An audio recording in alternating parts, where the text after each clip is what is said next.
Hi everybody, hope you all are doing well. My name is Saajid. Welcome back to my channel. Today's video is going to be a discussion video that I have been wanting to have for a really long time now, and that is essentially about US American centrism and by extension global North centrism in the online bookish community. Before we get into this discussion though, I have a couple of disclaimers. Firstly, when I say American at any point in this video, I'm most likely, probably, unless I specify, I'm referring to the United States of America, not the Americas as a whole. Secondly, when I refer to the online bookish community, I'm specifically talking about the English-speaking book community. There's the Spanish-speaking community, the Portuguese, the French, the Arabic. I don't know what none of y'all does be saying because I don't speak any of those languages, so I can't really speak to how this conversation plays out in those communities. So if you would like to add more nuance about that in the comments down below, please feel free. Also, please note that I am one individual person. I am coming from a very specific experience, being from Trinidad, which is in the Caribbean, and I can't speak for all non-US, non-global North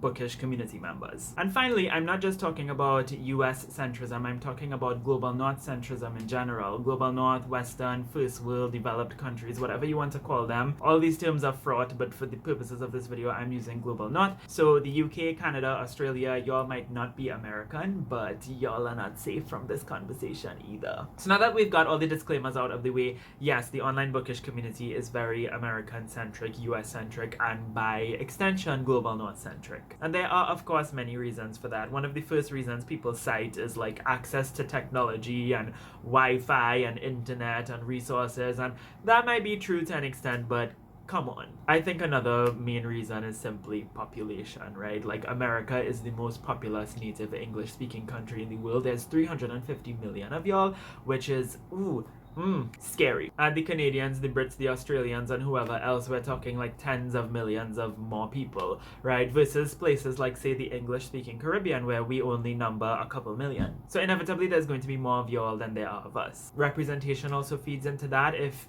you don't see yourself represented in a particular community, you might not feel like that's a space for you. And obviously, like, publishing and the entire book industry itself is very, very global North and US centric. You'll have more books published in your countries about your experiences that you'll have better access to as well. And that is an aspect of the conversation that I will be mentioning from time to time in this video, but I can't go into detail because the publishing industry as a whole, the global publishing industry, is very much centered in the global North. But I don't know much about the publishing industry. I'm not an expert when it comes to that, so I can't really comment on that too much. But I think it goes without saying that the publishing industry itself is also very American-centric and by extension global North-centric. And when I say the publishing industry, I mean all the publishing industries, the entire worldwide global publishing industry. I just remembered something else, and that's that monetization is not available in a lot of countries. Like, monetization is not an option for Trinidadian YouTube channels, so I can't really monetize my videos. I think there's a way to do it. I don't know how to do it, but still, like, you know, when I go on the monetization page, the first thing that I see is that you're not able to monetize in this country, and that could turn a lot of people off of not really making videos, but not spending as much time making those videos and investing as much labor into making those videos, and therefore they might not be able to grow a platform as quickly as other people. So that might be another thing to consider. What I really wanted to focus on in this conversation though is some of the experiences that a lot of us non-American, non-global North booktubers and bookish community members have navigating this very global North-centric, US-centric community. I sent out a tweet the other day and I asked for non-American booktubers, especially global South booktubers, for their opinions and their thoughts on navigating this very US-centric community. That thread was really great, and I thank everybody who contributed to that. I will be leaving a link to that down below so that you could go and read some of these comments in more detail. One of the first things that people started bringing up was things that had to do with like the weather and challenges, and people in the global North talking about fall and autumn and doing all the fall tags, and also people were bringing up things like time zones and how it could be difficult for people living on the other side of the planet when, you know, there's a live show that's like maybe 6 o'clock in the evening for somebody but like 3 in the morning for somebody else. else. This aspect of the conversation I don't really think is that serious. Like, I mean, yeah, it could feel a little bit isolating and people are not acknowledging your realities in different regions of the world. But that's just like things that we can't control. Future Saajid here, I wanted to come back in and refilm this portion of the video because I realized I didn't make my points properly, so I do apologize for the abrupt camera shift and outfit change. But another really important thing that people were bringing up in the Twitter thread was the fact that American and by extension Global North booktubers might have more opportunities than the rest of us. I already mentioned that the bulk of the global publishing industry is very much centered in the Global North. So these publishers might be more willing to send free ARCs and review copies to reviewers based in those countries as opposed to more international book reviewers. Shipping might be more expensive, and even if they're willing to ship to you, it'll take a really long time for the book to get there, in some cases depending on where you're based. You could subscribe to a freight company, but that's really expensive and kind of, ruins the purpose of getting free books. But ebooks are a really great thing now. They could just send us e-copies and whatnot, but still I feel like there is a priority for readers based in their own countries and regions sometimes. And the really, troubling and problematic thing about that is we obviously live in a world where a lot of, writers, English-speaking writers based in different parts of the world have to contend with publishing via the Global North publishing industry. A lot of Caribbean authors, for example, are from the Caribbean, they're based in the Caribbean, but they might have to publish their books under a North American and or UK publisher because, that will garner them the most success as opposed to publishing regionally. So a lot of the books being published in these Global North countries are set in our countries, and they'll be sending ARCs and review copies to people living in those countries, but not the actual countries that the books are set in. You understand what I'm saying? And that's only one example of how opportunities can be unequal. There are probably many other examples that a lot of y'all could think of. Maybe something like YouTube Originals might be more willing to fly out people based in America because it's cheaper as opposed to like international booktubers. Y'all might be more able to access certain resources, certain events, stuff like that. This aspect of the discussion could take hours, so if you have more thoughts, please share in the comments down below. But in the meantime, let's move back on to past Saajid. Another set of things that people were bringing up in the Twitter thread I think could be lumped together in, conversations about politics and diversity. Quite a lot of people were talking about, the books that we read. A lot of the books that we read are, published in the Global North and based in the Global North and set in the Global North and are by Global North authors. And there's almost this pressure for a lot of us to assimilate. When I first came into the book community, I felt like I had to assimilate not only by reading these books, but by the way that I acted, by the way that I talked. I felt like I needed to sort of blend into the North American culture of booktube, as opposed to like embrace my individuality as somebody who's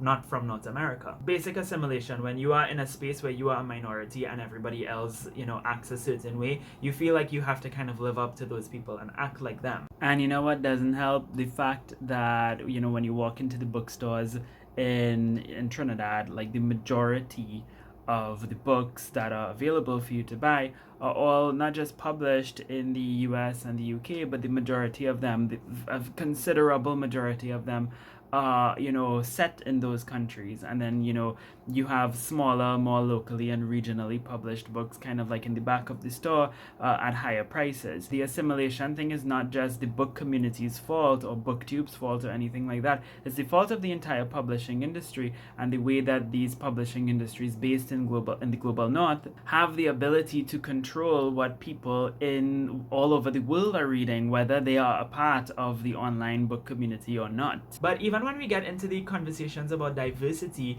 it is still very Global North and American-centric. Think about the books that we read, for example. A lot of the times when people talk about reading diversely, let's say ethnically and racially, yeah, they'll read very diversely, but a lot of the books that they read are by Global North diverse authors set in America by American authors. It's really funny because a friend of mine DM'd me just today, a couple of hours ago, and asked me, Saajid, do you have any recommendations for Afro-Latinx books that are not based in the US? And I couldn't think of any. And I posted it out on Twitter, and I only got like one response, and then another person said you could read Clap and Yulan or Dear Haiti, Love Elaine. Two great books, but even though they are set outside of America, they're both by diasporic authors. Dear Haiti, Love Elaine is about an American character going back to Haiti, and then Clap and Yulan is half set in the States and half set in the Dominican Republic. So it's still very Americanized. Those two stories still have a lot of Americanized things about them. And I still haven't gotten a lot of responses from people because people are just not reading as much stories that are actually set in those countries of heritage. They're mostly reading stories that are set in America, that feature characters of color,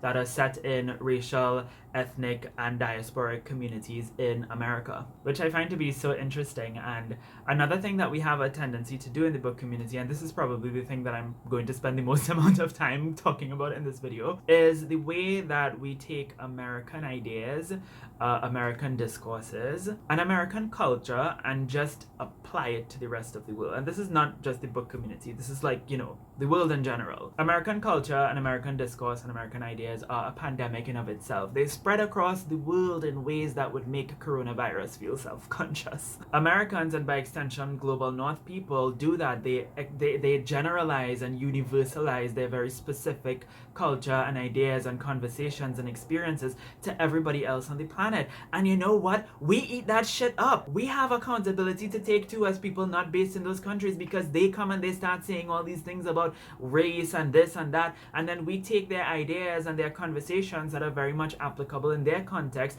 but apply it to us as well. And we need to stop doing that. And we talk about these things a lot in the book community, right? Conversations about diversity are very, very, very, very relevant in the book community. We're talking about it every 5 minutes. And people in the book community do that very same thing. They take American experiences and American ideas and American understandings of things like race, gender, sexuality, ethnicity, religion, etc., and not just American understandings, but global North understandings in general, and apply it to the rest of the world, which is just not accurate at times. Come on, y'all. We need to do better than that. I think this can also be best exemplified in the way that we observe Heritage Months in the online bookish community. So when we talk about Heritage Months, I'm primarily talking about things like Black History Month in February, Asian Pacific Islander American Heritage Month in May, Caribbean American Heritage Month in June, Latinx Heritage Month in September, October, and Native November. I believe that all of these months, if not most of them, were created by racial, ethnic, and diasporic communities in America, in the United States, for said racial, ethnic, and diasporic communities in the United States. Interestingly, every year for Asian American Heritage Month, I get contacted by a lot of people, a lot of friends in the book community, asking if I would like to collaborate or co-host, or if I would like to be featured on their page as an Asian creator. And I oftentimes say no. Maybe a couple of years back, I would have probably said yes before I was conscious of all of these things. But I say no because I'm like, you know, I don't want to infiltrate a space that's not mine. I'm not Asian American. And I know that diasporic Asians in maybe Australia, Canada, and the UK in the online bookish community definitely resonate with Asian American Heritage Month, and that's totally fine. Because you all have a lot of similar experiences, because most of y'all, not all, but most of y'all are like, you know, immigrants, first, second generation immigrants, living in like minority diasporic communities. That is not applicable to me whatsoever. Not only am I not from America, but I am generations removed from my Indian ancestors who left the South Asian subcontinent a very long time ago. So I have no ties to Asia, I have no ties to India anymore. I don't even call myself Asian. Most Indo-Caribbean people do not even, it doesn't even occur to us that we're Asian. Like, we're of Asian descent, but we don't call ourselves Asian. It's like white people in America calling themselves European. Sure, they're of European descent, but you know, they just call themselves white. Indo-Caribbean people just call ourselves Indian. We literally label ourselves Indian, which is for us a racial category and not a nationality. So as an Indo-Caribbean person, Asian American Heritage Month is not about me. It's not for me at all. And even if I do participate in Asian American Heritage Month, which I'm not opposed to whatsoever, like I don't have a problem with Asian American Heritage Month, I would participate in it. But if I do, I am participating as an outsider. I am not participating as somebody who this month is about or who this month is special to. There's nothing wrong if you want to read beyond the Black American experience for Black History Month. There's nothing wrong if you want to read beyond the Asian American experience for Asian American Heritage Month. There's nothing wrong with any of those things whatsoever. I just think that we really need to start being conscious of how we take these things, these ideas, these celebrations, these conversations, these observances, these realities, and these experiences that are very, very, very specific to the American context, and generalize it to the rest of the world, which is something that we do a lot in the book community, especially when we have conversations about diversity and diversity in books, etc., etc. Y'all, there are so many layers to this conversation about US centrism in the online book community and global North centrism in the online book community, and I have not scratched the surface of many of those layers in this video. That's why it is really important for you to share your comments with me in the comment section down below. If I left out anything, if there's any nuance that I didn't observe, if there's any aspect of the conversation that you felt like I could have touched on a bit more, please elaborate in the comments down below, because your comments on this video are just as important as the ideas that I'm conveying in the video itself. And I'd like to end off by saying, to those of us who are based outside of America and who are non-American, especially non-global North booktubers, bookstagrammers, book bloggers, if you are based outside of America, I think it's important for us to really locate our communities. For example, if you are a Caribbean booktuber based in the Caribbean especially, look for other Caribbean booktubers, create that community, build that community, work on helping build that community, follow each other, support each other, promote each other's videos, create spaces for yourself within this community, and don't feel like you have to assimilate into the